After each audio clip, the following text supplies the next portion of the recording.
the towel, and we want to continue the efforts against illegal drugs. It's not only prevention, but it's also dismantling cartels. So we're very committed, and since the first day of our administration, we've begun with very important policies to dismantle those cartels in Colombia, and also we're going to face prevention. And something very important, Mr. President, I want to share with all the press corps here. We are going to sign the decree this week that allows the Colombian police to confiscate any dose in Colombian streets, because we don't want to see more consumers in Colombia. We don't want to see more families being destroyed by them. About FARC and ELN, the peace process? Are you asking me that question? We're going to be But let talking me- about everything. We'll be talking about everything. Mr. President, if I may take that, and this is a very important message. ELN is a terrorist group that has been killing Colombian people. They have been producing kidnappings in the last 17 months while they were negotiating with the past administration. And I have said, they have to put an end to all their criminal activities, and they have to free all the persons that are kidnapped. Otherwise, there will be no chance for any negotiation with them. President Trump, are there going to be more sanctions for Venezuela, Maduro, and his similars? We're spending a lot of time and effort on Venezuela. A lot of time and effort. What is going on in Venezuela is not acceptable on a humanitarian basis, on any basis. So we're looking at that very, very strongly, yes. Would you consider sending troops to Colombia? With Kim Jong-un, how are the plans going for the second summit with Kim? So we've been communicating, and we are doing very well with North Korea, and we have some very good feelings going on with North Korea, far greater than the media understands or knows. And I'm not blaming the media for that. Actually, in this case, I'm not at all, because we have been doing communication. Letters have been going back and forth, and conversations have been happening. And I can only say, you know, look, in the end, who knows? Who knows? But I can say this, we're doing very well, far better than anybody would understand. Now, if you just take a look at the outer signs, no nuclear testing, no missiles, no rockets, hostages back. We're getting back the remains of our great heroes from many, many years ago. Already some have been notified, some families have been notified that they found, in many cases, the grandfather or whoever it may be, the family member. But we're getting back the remains. And there was a really, Vice President Pence went to Hawaii, and he did an incredible job. That was one of the most beautiful ceremonies. I've had people come to me, in fact, just today, they came to me and they said, that was one of the most beautiful ceremonies they've ever seen. The remains coming back, the way the military handled it, Mike's dignity. It was an incredible, really, a very important event, in my opinion. But it was so beautiful. But many people have told me that. Many people have said that was one of the most beautiful things that they've seen. And it was very special.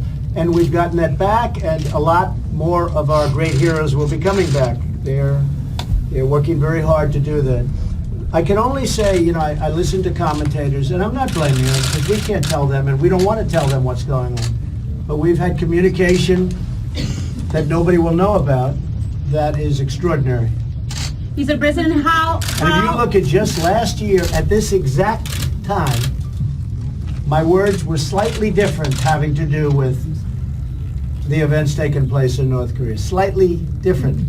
I was going to point that out, but I didn't even want to. I didn't want to bring up the past.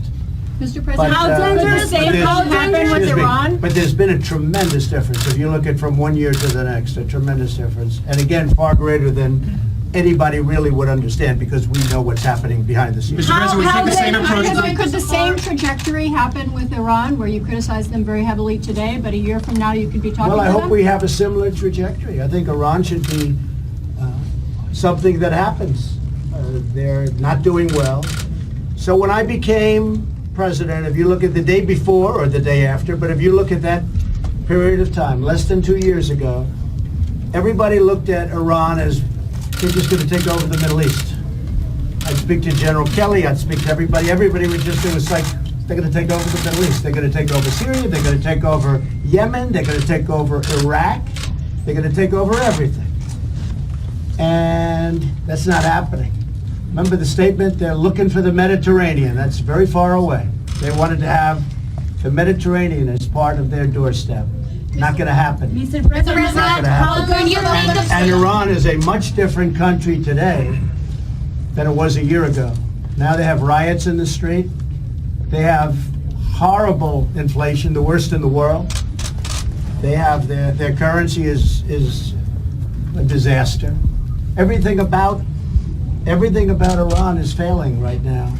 They're frankly bringing back their warriors, their soldiers, because they have no choice, because their country is rioting in every city. They have other problems. They're not looking for the Mediterranean so much anymore. So I think that at some point they're going to want to negotiate. I have said no so far. It was me that said no, not them. The media covered that incorrectly, but that's relatively a minor mistake by the media. But it was me that said no, not them. And I think that at some point, we will have meaningful discussions and probably do a deal. I don't see how it works for them otherwise, because otherwise, they're going to be in the worst economic trouble of any country anywhere in the world, okay? Mr. President, how sending troops to Colombia? You don't mind this, do you? You don't mind this? I have to ask Colombia, have you ever even thought about Iran? The nice part about that, you can worry about drugs and do a great job, but you don't have to worry about Iran and various other places. President Trump, would you think of sending troops to Colombia? Would your team send troops to Colombia and maybe from there Say it again, what? Would you think of sending troops to Colombia and maybe from there trying to manage the relationship with Venezuela? Maybe I don't want to getting say closer that. I don't like to talk about military. Why should I talk to you about military? I'm going to tell you like President Obama. He used to say exactly what he was going to do. And then it would be 10 times tougher to do it. I don't do that. Mr. President, but how dangerous is for Quiet, national hey, security? excuse me, just quiet for a second. I'm You're so nice and easy. I'll come to you next, okay? Thank you. Go ahead. President Duque is supporting demand against Maduro in the international court. Are you going to support it as well? I can't understand your question. What? The President Duque is supporting a demand, a claim against Maduro in the A claim? international A court. claim? Yes. We're denouncing CPI. He's denouncing. Well, if he's denouncing him, that's fine. I mean, I'm denouncing him. Everybody's denouncing him. So if you're denouncing him, join the crowd, right? Yes, go ahead. Go I'm ahead. sorry, I don't want to talk about the military action again, but how dangerous is Maduro's regime for national security, and what you are going to do against him to stop him? Well, it's dangerous for their security. It's dangerous for their people's security. It's a regime that frankly could be toppled very quickly by the military if the military decides to do that. And you saw how the military spread as soon as they heard a bomb go off way above their head. That military was running for cover. That's not good. I don't think the Marines would have run. What do you think, General Kelly? Do the Marines run when they hear a bomb go off? They don't know how to run. They don't know how. You know what they do? They run toward the bomb. Right? That's even better. President, response that you I saw Judge Kavanaugh last Could you give night. us some thoughts, sir? I think he's just a wonderful human being. I mean, I think it's horrible what the Democrats have done. It's a con game they're playing. They're really con artists. They're trying to convince. You know, they don't believe it themselves. Okay, they know he's a high quality person. They don't believe it. It's just resist and obstruct. They're playing a con game, and they play it very well. They play it actually much better than the Republicans. They're lousy politicians, and they have lousy policy. They don't know what the hell they're doing. They want to get rid of ICE. They want to get rid of law enforcement. They don't want to take care of our military. They want to raise your taxes. But they're good at one thing. They're good at one thing. That's obstruction and resisting and con.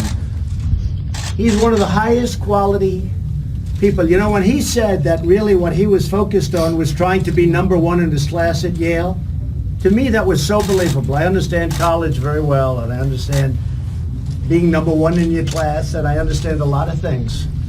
When he said that, I understood exactly what he was so truthful, and I think it came out. I mean, I hope it came out, but for the Democrats to be trying to make him into something, let's be nice about it, that he's not. He's a high-quality person. He's a great intellect. You're also not seeing him on his footing. This isn't his footing. He's never been here before. He's never had any charges like this. I mean, charges come up from 36 years ago that are totally unsubstantiated. I mean, you, as watching this, as the president of a great country, Colombia, you must say, how is this possible? 36 years ago, nobody ever knew about it, nobody ever heard about it, and now a new charge comes up, and she said, well, it might not be him, and there were gaps, and she said she was totally inebriated, and she was all messed up, and she doesn't know it was him, but it might have been him. Oh, gee, let's not make him a Supreme Court judge because of that. This is a con game being played by the Democrats. Also, take a look at the lawyers. These lawyers are the same lawyers that have been fighting for years. They keep fighting. Take a look at the lawyers. And it's a shame that you can do this to a person's life. And I'll tell you, maybe even more important, who's going to want to go before this system to be a Supreme Court judge or to be a judge or to be even a politician? I can tell you that false accusation and false accusations of all types are made against a lot of people. This is a high quality person, and I certainly hope, it would be a horrible insult to our country if this doesn't happen. And it'll be a horrible, horrible thing for future political people, judges, anything you want. It'd be a horrible thing. It cannot be allowed to happen. And the Democrats are playing a con game, C-O-N, a con game. It's a shame. And they know it's a con game. They know he's high quality. And they wink at each other. They're winking. They know it's a con game. Go ahead. Should the second accuser be allowed to testify on Thursday? Would you welcome that? Well, I look at the second accuser. The second accuser has nothing. The second accuser doesn't even know. She thinks maybe it could have been him, maybe not. She admits that she was drunk. She admits time lapses. There were time lapses.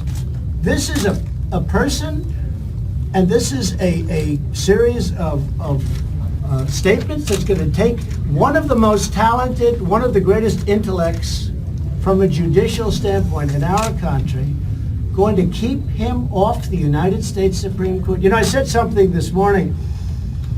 He has a chance to be one of the greatest justices ever in the United States Supreme Court. What a shame. And what a shame it is for so many other people whose world that isn't. That's not his world, and it's not their world. These are legitimate people. They're not in the world of con, and the world of obstruct, and the world of resist. He never thought this was even a possibility. He's startled. He can't believe this is happening. His wife is devastated. His children are devastated. I don't mean they're like, oh, gee, I'm a little unhappy. They're devastated. And it's because these Democrats, and they know. When I see Schumer, who never even saw this woman, I believe her 100%. And I see these other senators that I deal with on a daily basis. I know them better than they know themselves. It's just a game for them. But it's a very dangerous game for our country. Thank you very much. Thank you. Thank you very much.